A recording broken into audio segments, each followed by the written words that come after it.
இளைஞர்களிட ஒரு சின்ன மூட நம்பிக்கை என்னன்னா, அதிகமாக ஐஸ்டு பீர் சாப்பிட்டா வந்து வெயில் காலத்துக்கு நல்லது அப்படின்னு நினைக்கிறாங்க. குறிப்பாக வந்து மது வகைகள் எல்லாமே வந்து உடலில் வறட்சித்தன்மையை அதிகப்படுத்தும். எனவே வந்து வெயில் காலத்தில் ஏற்படும் வறட்சியை அது அதிகமாக்கும்.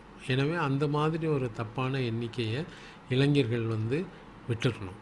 எனவே உகந்த உணவு, நீர்ச்சத்து நிறைந்த காய்கறிகள், அதிகமாக குடிநீரை உட்கொள்ளுதல், அத்தோட லேசான ஆடைகள், கைத்தறி ஆடைகள், மதுவை தவிர்த்தல், இந்த பழக்க வழக்கங்கள் வந்து இந்த கோடை வெயிலை வெல்வதற்கு உதவியாக இருக்கும். வெயில் காலத்தில் வந்து சில நோய்கள் அதிகரிக்கக்கூடிய வாய்ப்பு இருக்குது.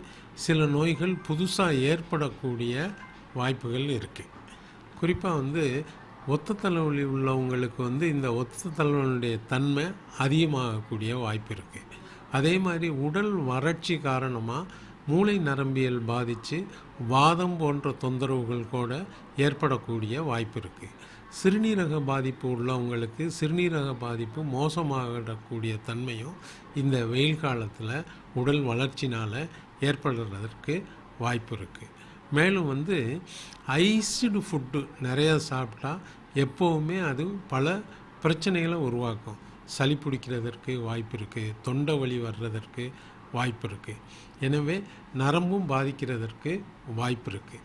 அதனால் ரொம்ப கூல்டு ஐஸ் இதெல்லாம் சாப்பிட்றத குறைச்சிக்கிறது வெயில் காலத்தில் நல்லது.